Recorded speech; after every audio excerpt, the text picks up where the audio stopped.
সন্ধ্যাবেলা রুমে এসে দেখি রুমটার এই অবস্থা। যদিও রুমটার অবস্থাটা আমিই করেছি, কেননা কাল যেহেতু বৃহস্পতিবার আর বুধবার রাত্রেবেলা সমস্ত ঘরবাড়ি মোছা ল্যাপা সব হয়, তো সেই জন্য। তো যাই হোক, আমার রুমটাও সুন্দর করে পরিষ্কার করেছিলাম, যার জন্য নিচে থাকা সমস্ত জিনিস খাটের ওপরে আমি তুলে দিয়েছিলাম।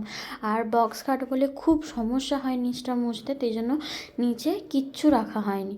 তো বিছানার চাদরটাও পাল্টিয়ে নিই আমি প্রতি বুধবার, কারণ বৃহস্পতিবার থেকে নতুন একটা সাপ্তাহিক চালু হয়, আর বৃহস্পতিবার বাড়িতে লক্ষ্মী পুজো হয়, সেই জন্য সব কিছুটাই পরিষ্কার পরিচ্ছন্ন করে নিই প্রত্যেকটা বৃহস্পতিবারে।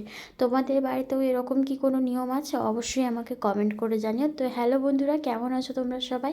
আশা করছি ভালো আছো। ব্লগ বাড়ি চ্যানেলের আমি শ্রুতি আজ নিয়ে চলে এসেছি নতুন একটা ব্লগ ভিডিও। যদিও কালকে পুজো হবে, সেই জন্য আজকে এই ব্লগটা তোমাদের সাথে শেয়ার করলাম যে পুজোর আগের দিন আমরা বাড়িতে কী করি। আর আমার বরের মস্তানিটা দেখেই আমি অবাক, যে বালিশের মধ্যেও সিপ টিফিন গেঁথে রেখেছে। এক্ষুনি হলে বালিশটা ছিঁড়ে যেত।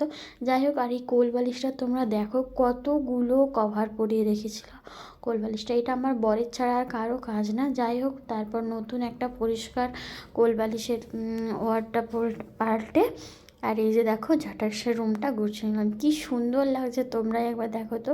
হ্যাঁ জানি এখন বলবে ম্যাচিং হলো না, ম্যাচিংটা ছিল, কিন্তু দুর্ভাগ্যবশত সেটা নোংরা, আর এগুলো সব পরিষ্কার ছিল বলে এগুলোই পরে দিলাম।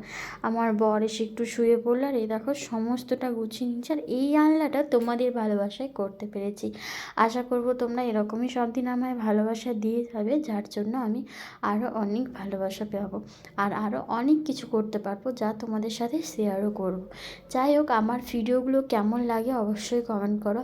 আর এই যে যা কিছু ঘরে ছিল সেগুলো সব কালকে সকালে ভেজাবো, দিয়ে কাচবো, সেই জন্য এখানে জড়ো করে রেখেছি। আমার বর বলছে রুমটা যেন খুব সুন্দর গোছানো হয়েছে, আমি একটু শুয়ে পড়ি, এই বলে ধপাস করে শুয়ে পড়ল। তারপর আমাকে তো রাগানোর জন্য বিছানাটা অগোছালোও করে দিচ্ছিল। যাই হোক, একটু চিৎকারে সব কিছু ঠিক হয়ে গেছে। তারপর সুন্দর করে সব দিকটা গুছিয়ে পরিপাটি রাখতে আমার খুব ভালো লাগে। তাই যেহেতু নতুন বিয়ে হয়েছে, খুব একটা শোকেস আমাদের রুমে নেই, সেই জন্য যেটুকু আছে সেটুকুকেই আমি সুন্দর করে গুছিয়ে রাখার চেষ্টা করি।